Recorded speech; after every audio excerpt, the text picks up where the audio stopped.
Bonsoir, bonsoir, c'est Congo News 24. Bande Konanga, comme toujours avant de commencer notre émission, nous disons merci à Dieu. Nous disons merci à nos chers abonnés et téléspectateurs qui nous suivent partout dans le monde et en RDC. Bande Konanga, soyez les bienvenus. L'émission Nabiso, autre sur l'ensemble, la situation politique na RDC. À la une, le président Tshisekedi à Abidjan. Boyoka oya lobi bandeko sur état de siège. Alors, bandeko et sa somo, boyoka ba déclaration na ye à la communauté congolaise. Alors, ba question ya sécurité, boyoka oyo fatia lobi. Tous à la connecter. Deuxième point chez téléspectateurs. Et Yindi, oh balobaka breaking news. Kaluba révoqué. Kamuleta Badibanga est élu président. Boyoka Bandekonanga, changement de la Cour constitutionnelle et sa décision, il y a président de la République. Tous à la connecter, peut-être développer ensemble. Alors, Bandekonanga, émission de M. Bandi et committant tout sur la masolo yambo. Bandeko, émission à l'élo, toko bande avec Fachi Abidjan, Boyoka Masolo, Oyo. À Sololi na communauté congolaise. Fachiso azali banda makambo ebele tokoyoka ngo oyoka ba question oyo batuna kai. Parce que awa na capitale azwaka tango sala ba interview wana ti. Mais l'era bimaka ezaka pe occasion parce que ba congolais batuna ka ba question si oyo ezoleka na mboka. Oyo utiko sala mana jugu oyo ebele réseaux sociaux ezaya koyinda. Oye bele balobi on a be mission banda lobi na butu. Alors ba précision ezali yao. Parce que bande ko tant to reporter ka be information et ça la anga mawa. Au mona penali kambo ezala ngo il fallait qu'on vérifie. Osomona. Bande ko lebo koyokawa oye salamaki. Toko comprendre que Salamaki, comment? Il faut te dire les circonstances. Oyo makambo et Salamaki, avant même to bandako loba oyo wana ndenge to mesana. Bandeko, ezo salamawa. Parce que, eza lokola incident. Bokoyoka toko tchela bino. Bazalaki na bakare mini bandeko bazai kowela bakare mini wana eza kensi mais toujours na po en détail parce que toko division en deux toko banananu na message au chef de l'État akutana ba Congolais. Le président de la République a échangé avec la communauté congolaise à Abidjan, la capitale de la Côte d'Ivoire, pendant son séjour de travail dans le cadre de la 15e conférence des partis COP15 à la Convention des Nations Unies sur la lutte contre la désertification. Lutte contre la désertification.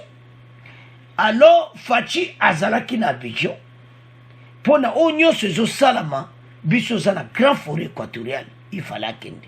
Oyo basango partout kaka voilà Fachi azotambola. Donc, ezamao. Pendant cette rencontre, le chef de l'État a plusieurs mises au point ont été abordées, notamment celles liées à la situation insécuritaire préoccupée par l'insécurité, grandissant dans la partie orientale de la RDC. Tant que sur le bandeko ba congolais, ba aborder point la sécurité. Là on toujours kota nango directement. Et là koni ne salamaki bato ba kufa bongo. Ba kufa ki ndenge nini. Problème sala anga mawa. Ba congolais fo ba yeba pona nini bato na ba kufa ki. Est-ce que ba yaka ba bani ko boma bango ba kufa ki ndenge nini. Bandeko bolanda. Alors, ba tuni fachi ba question concernant l'insécurité à l'Est qui persiste en dépit de l'état de siège. Une mesure militaire spéciale décrétée dans cette province depuis 1 an. Le ban état de siège, batebele bazokufa. Mais na quand ça mis na djugu, ba vérité beaucoup yo kasiko. Alors, et là on est salamaki. Et ça passe pemao. Avant il y a le message à chef de l'État na makambo et ça mis na djugu. Ba décision fatia zozwa. Tu nous expliquer ba Congolais. Bazaiko la carré mini. Kodiko oyo mususu na oyo mususu ya Zaïre. Bazaka de Kodiko. Na groupe armé Kodiko mususu wana na groupe mususu ya ba milice oyo tozobenga Zaïre. Alors, siko Zaïre na bango bazalaki kobunda. Bazowela carré minier oyo. Alors, peuple a quoi na kati ya embuscade. Ezo salama wa bandiko. Tangu bango bazo bunda, toko tiela bino extrait.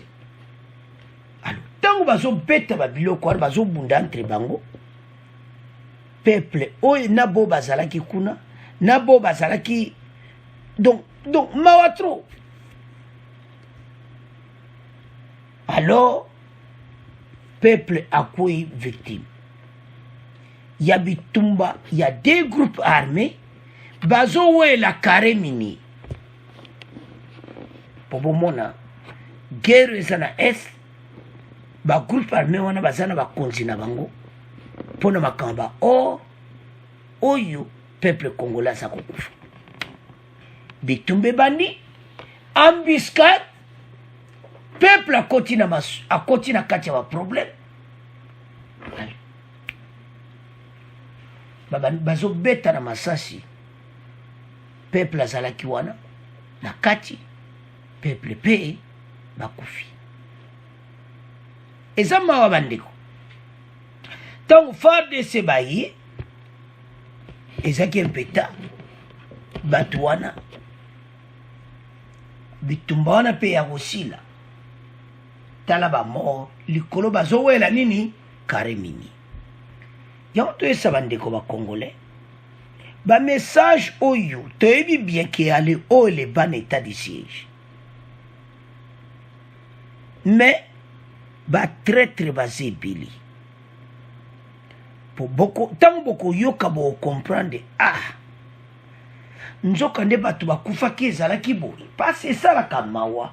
Personne bakufi ndenge ni. Alors, tout l'andanano extrait oyo pour aider biso to jwa image pour nanini batu bakufaki. Mesdames et messieurs, bonjour. En Ituri, l'armée rassure la population que toutes les dispositions sont mises en place pour renforcer la sécurité dans la région de Massissi, en Ituri, afin d'éviter d'autres tueries de civils dans cette région. Ce, après l'attaque survenue dimanche dans la localité de Massissi, à 92 km au nord-ouest de Bunia, dans le territoire de Djougou. Dans un communiqué publié ce lundi à Bunia, les forces armées de la République démocratique du Congo indiquent que ce drame est dû à une dispute entre les groupes armés Zaïre et Kodeko pour le contrôle des sites miniers situés au camp Blanquette dans la localité de Massissi. De nombreux civils qui se sont retrouvés pris en tenaille entre le feu de ces deux milices ont perdu la vie lors de ces affrontements, indique le communiqué de FRDC. L'armée, qui ne donne pas de bilan de cette attaque, appelle la population à se désolidariser des groupes armés et à faire confiance aux forces de sécurité. Le porte-parole de FRDC en Ituri, le lieutenant Jingongo, est au micro de Martial Kizabiamungu. Des groupes armés se disputent le contrôle de cette carrière, à savoir la milice Codeco et Zaïre. Malheureusement, pendant leur sale besogne, certaines personnes se sont retrouvées entre deux faits de ces hors-la-loi, et donc plusieurs ont perdu la vie et leur case brûlée. Le bilan reste à confirmer, les morts et les dégâts matériels. Nous demandons à notre population de se désolidariser avec ces hors-la-loi, même s'ils sont de la même communauté. Aucune communauté peut se prévaloir d'assurer sa protection. Nous rassurons la population que tous les dispositifs sécuritaires sont mis en place pour renforcer la sécurité dans la région et que la justice fera son travail, car ces actes ignobles ne resteront jamais impunis. Alors, bande konanga tolandi biso nyonso wana, le lieutenant Gilles Ngongo boyokaki benfo nyonso banda lobi tozalaki na mwa problème na pokwa lobi yango omonaki info ya lobi ekotaki na tongo tozalaki na mwa difficulté mo technique. Alors toye kopesa clarité parce que oyo elobamaki lobi na bémission balobaki yango propriété tolandi biso nyonso bazowela groupe minier bayaki ka po baboma bango te bango bawela entre bango peuple a se retrouvé na kata situation difficile yika mindiko ne pelisa na ba moto ekweya na ndaku bwe moto mandaku bya matiti moto epeli. Alors tant bazowela kaka mabele botala oyo esalami tala ebela bato bakufi bazowela nini kare mini makambo oyo ya est bandeko foto tozwaka bainformation bien bandeko bolanda émission très bien parce que benfo mosu elekaka esalanga motu pasi na mawa donc moto azolobaka na haine ke Fachi a réussir te mabe mpo na Fachi et tout ça, mais tant ozoloba kaka mabe mpo na président Tshisekedi ozo raconter lisolo pe bien te bande kona yebi bango baloba pe information mabe te. Mais pourquoi pas so likambo aboye to mer ko expliquer ezalaki embuscade mais peuple a se retrouvé na danger wana groupe wana Zaïre na Codeco wana alors et moto epeli et yindi batu bakufi. Alors basowele bakare minier botala oyo esalami na population ezosala mawa tozo vivre mabe bandeko bakoko kufa boye. Alors président de la République a dû mesure. Le président Félix Tshisekedi, en sa qualité de commandant suprême des forces armées de la République démocratique du Congo, a pointé du doigt son armée d'être en partie la cause de cette insécurité. À partir de la Côte d'Ivoire, Fachi a siliqué les armées. Pour ekoma kindenge nini ekoma china niveau wana. Alors, il pointe du doigt na armée naïe, plusieurs reprises, a parlé de magouilles au sein de l'armée congolaise, a de nouveau affirmé que l'armée congolaise et la police sont impliquées d'une manière ou d'une autre à cette insécurité, d'où la nécessité de remettre de l'ordre. Fatia le bazo tia ordre na oezo le kakuna masolo bakosola na Nairobi ekoya nango, mais awa Fachi azozwa ba décision makasi parce que moi ni clairement que armée na biso baza impliqué na makambo ebele ya mabe kuna na l'est ezo sala pena kitoko te ezo sala mawa pona makambo oyo ezo salama. Alors qu'est-ce qui va se passer? Magui Fachi alobi yango kuna na Abidjan là sola ba congolais abi notre armée y également pour quelque chose dans ce qui se passe à l'est. de la République démocratique du Congo. Notre police aussi, qui favorise parfois certaines choses, qui amènent l'insécurité et bien autre chose à cause de sa complicité. Il faut qu'on remette de l'ordre, a déclaré Félix Tshisekedi devant les Congolais à Abidjan. Bande qu'on a Abidjan, batuni question you. Fati atema ina monokoti, ayokeli bango alobiango clairement na oezoleka. Il a dit ouvertement que makambo oyo armée na biso bazape na faute. Il fallait qu'on condamne bango. Bandeko, je donne un exemple. Carré Minieux, bango ba y place zate. Et je senga armée batala banani bazana kati.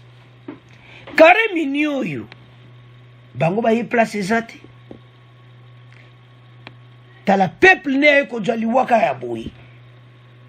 Na yebaka te bato oyo bagroupe na biso banani baza nsima na bango nani pase bandeko ntango bazokanga basoda napesa exemple pourquoi Faci alobi bongo ntango baokanga yo militaire ozotekela bamilisi oyo baarme kodeko bakangi bato basi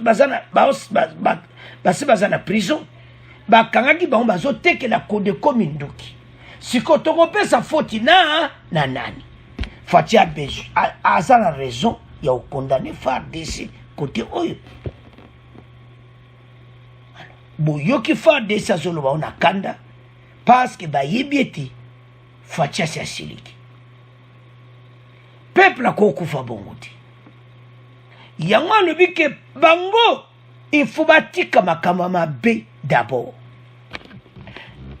tala et l'autre se bande quoi état de siège ata to condamné yango makambo ebanda kalati et ça pour un état de siège te et ça langa mamutalo baki makambo eye makasi pour un état de siège non tous à la front makambo banda kaleza la kanango les chefs de l'état kutumutaye ko pelisa moto que voilà il faut bateau to tien bon bien so mutazana place azana vraiment solo na ye ba cop na ye yo baby siangwe bango pe baluka ba lakisa osopona c'est ce qui se passe à l'est il faut résistance va persister alors bande ko ba situation ezapena mobulu makambo eza mobulu bande ko na ndenga mokiti alors botala bato ba perdre de vie mais ngai problème nange eza pona bandeko toluka pe toloba pe makambo tango zoloba omona vraiment ozoloba ke bayeka babomaka bango non d'une manière d'une autre eza accident mais ya mabe bazali kobunda entre bo bawela bakare mini mais so talbe information à l'aube où il est kaki pour mawatro alors bandeko Faci abiba mesure zoya alobi que armée n'a absolument pas favoriser makambo et salam il a dit à Abidjan qu'il faut remettre de l'ordre au sein de l'armée malé mais tu changer bateau tout on va se diriger à l'armée. Et ça là, passe pas les Congolais, ceux qui bandent des Congolais au Koufou. Tous ceux supportés nous bende les Koyati. Mais bien nous pouvons l'accès à Congolais. Ceux qui chefs de l'État le vivent publiquement. C'est-à-dire, l'armée n'a il faut conscience c'est ça là. Bah ça l'effort. Le peuple ne peut pas continuer à mourir comme ça. Alors, bandeko. Tolandi biso nyonso et ça passe pe mawa mais maintenant tu dis vérité pona nini batu bakufaki ezalaki bazowela ba groupe bazowela ba carré mini mais bato baza sima na bango na ba carré mini oyo mokolo ezali ba congolais ba otika bino te mokolo ezali bakozwa bino mpe masolo wana esili. Alors bandeko na ngai eza pasi mpe mawa. C'est à ce point tokomotika premier point toke na deuxième point. Alors bandeko na ngai tokomi na deuxième point na biso oyo balobaka eyindi. Fati vient de frapper donc aza na shwati. Alors tokoyeba pourquoi changement oyo. Bandeko makambo oyo utoleka wa mikolo oyo ekobena pe bafilma makambo oyo nde tozomona parce que ce n'est pas possible. Donc eza na makambo mosusu ozomona clairement ke berere ezali ozomona parce que ya kotikala te alongwe mpona nini balongoli ye. Président Dieu ba décision à makasi. Alors Dieudonné Kaluba n'est plus président de la Cour constitutionnelle. Maintenant tozana un nouveau Dieudonné Kamuleta Badibanga. Obuzomona yo na côté afati. Pourquoi ba mesure makasi et pas Kaluba? Mais tout ça n'a pas développé ma lembe, l'émission te comprendre.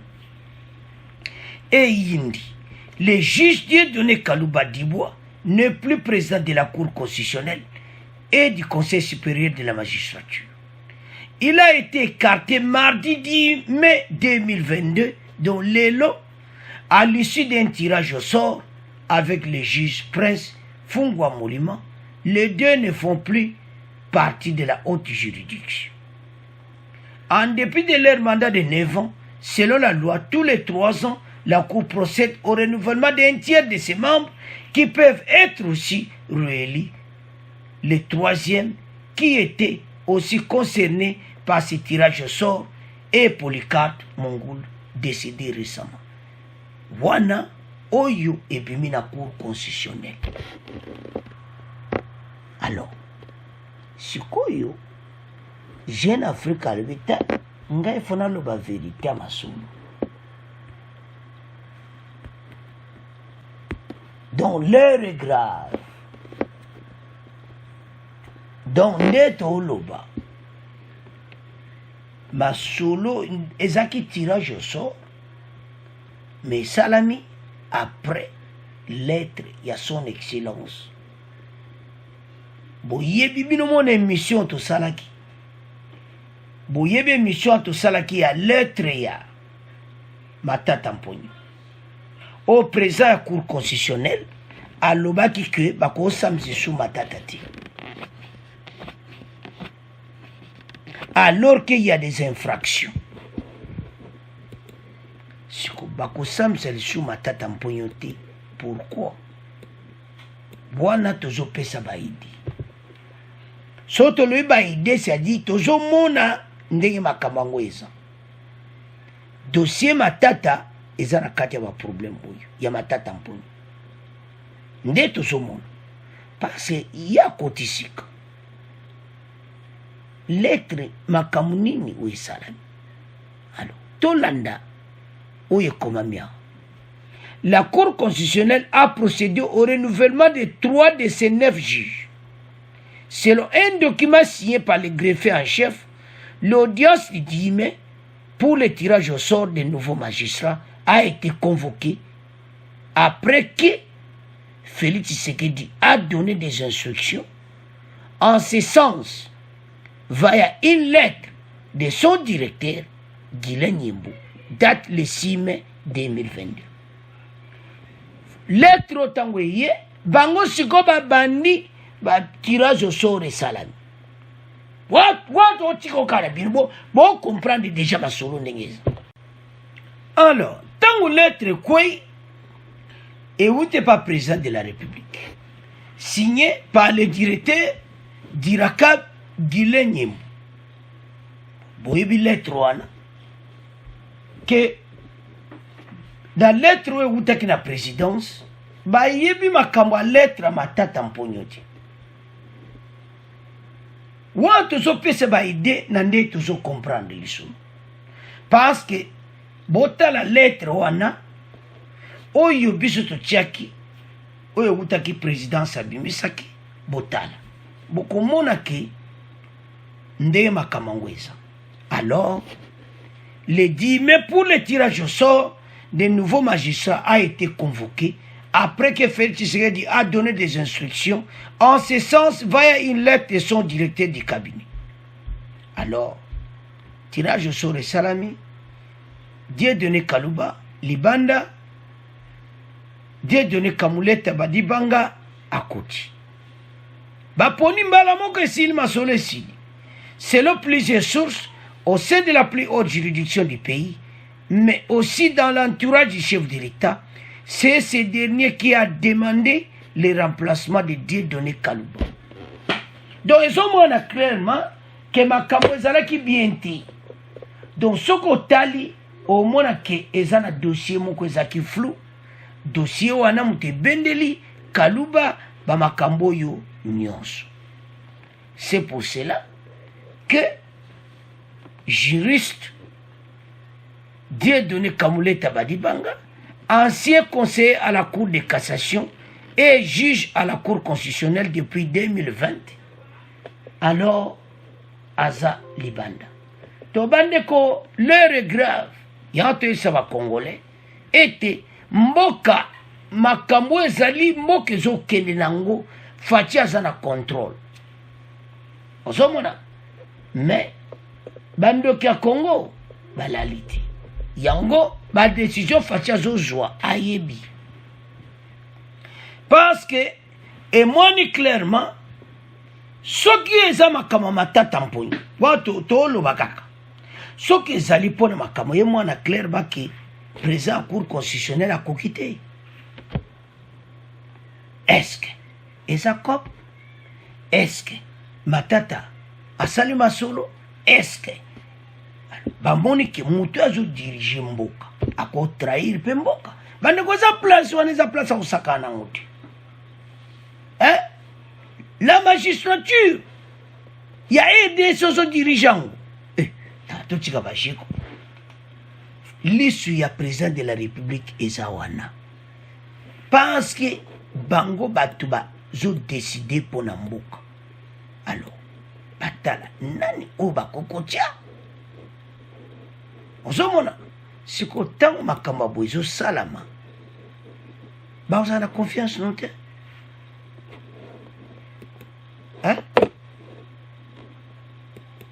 Parce que matata mpoyo partout azotanga kombo ya cour constitutionnelle. Bolandeki interview noto tiaki aza sur na masolo na ye alibo bangati na kozala na ngai tout ça mutu nyonso ala da réseaux sociaux. Alors en ce sens balobi que l'heure est grave, alors bamoni ke comme temps ko remplacer aza membre à cour constitutionnelle aza kuna depuis lors basali tirage au sort bamoni ke ye akozala sûreté ye akozala tirage au sort esalami après lettre oyo ewuti na présidence. Bandeko mboka makambo ebele ezosalama makambo to ezosalama il faut tofungola miso bakongole. Bolandi na émission totiaki PPRD kuna bazotomboka makasi bazoloba oyo wana okepe sid bazoloba oyo wana to soko tozotala oyo ezoleka bandoki ya Congo bazaka kebeli yango faci azosala prida na makambo nyonso akotikela mutu moko te temps parce que oyo ezosalama bandeko oyo balobaka l'heure est grave parce que trahison ekokosalama mutu oyo bazotia motema mbala mo makambo to ebebi parce que soki Et ça parce que botan ango bien parce que moi c'est beau kende partout batiango. On a même mis le dossier à ma tata na kate ba dossier musu. Palbi est-ce que ma tata le dossier à ma tata mpogno monte causer boy tout ça. Donc wande batu bazo kanisa. Ozomona. Parce que ma tata mpogno partage autant à combat cour constitutionnel. Abi lettre babomba ki na congélateur. Baye ko bimisa. Nana bimisa ki on a réseaux sociaux. Numéro 1 yango. Lettre wana mutasia ki na cour de cassation. Donc eza lokola ba simbisidie donné pe ba bimisa on a pona parce que lettre wute ki na cour de cassation ba comme makambo que donc au cour constitutionnel juridiction mote ko samsa matata tant cour constitutionnel ba komi bon. Et ça mon boulot. Donc tu comprends que situation en ndenge zokende oyo kaka moto et bandaki déjà. Donc tant que Fachi a décidé. Donc Kalouba est remplacé par Badibanga parce que donc confiance et ça les sûreté donc surtout autant là au balobaka et yindi na cour constitutionnelle pandeko mboka na biso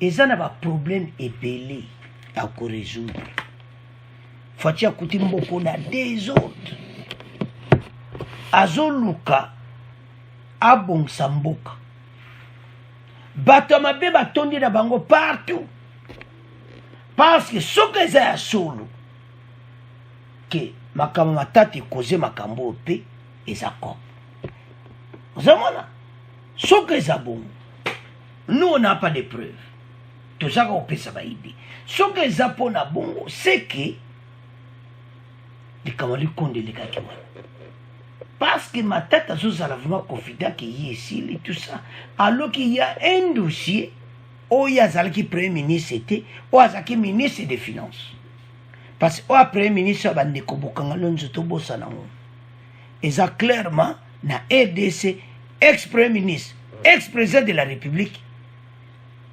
bakoko samsa été na ba fait où il y a Zalaki tamba Zalaki premier ministre Makolanda il y a un dossier, il y a ministre des Finances, où il y a sa réalisation.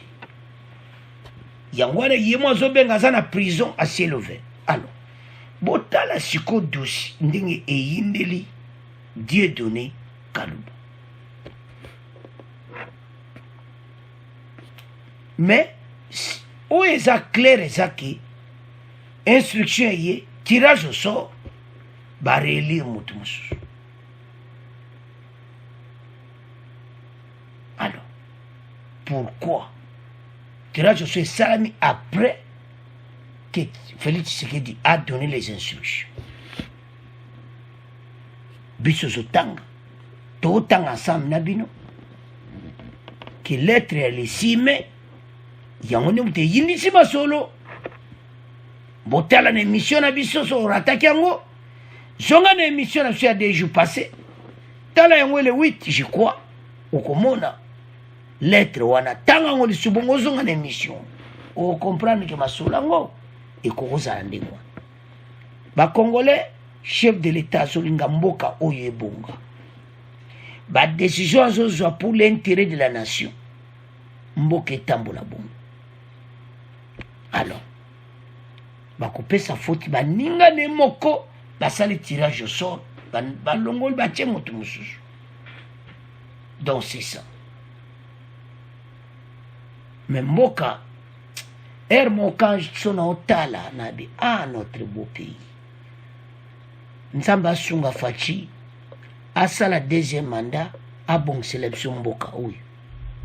Akuti mboka kufa. Il y a partout des tirés de ficelles. Il y a partout des désordres. Oyo wana zolo bana marque naï. Oh, kuna zo tomboka na ndenge na ye. Oh, mboko oyo. Tolana yo émission passée.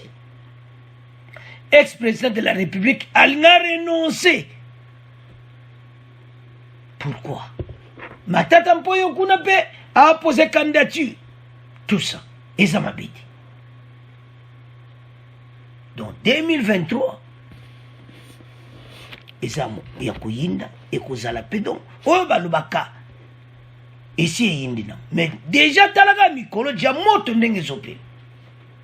Alors bandeko na nga na cour constitutionnelle esi eyindi moto epeli ba décision ekoi, alors Kalouba n'est plus président de la cour constitutionnelle. C'est à ce point que nous clôturer l'émission na biso. Bon, continuez à s'abonner massivement. Et ça peut la chaîne et des Congo Bassango télévision. Tout ça va nouvellement le tourtia. Il y a beaucoup bon là non va pourquoi il y a au sakanati. Alors au revoir. Bon, abonnez massivement na Congo News 24. Au revoir, à la prochaine.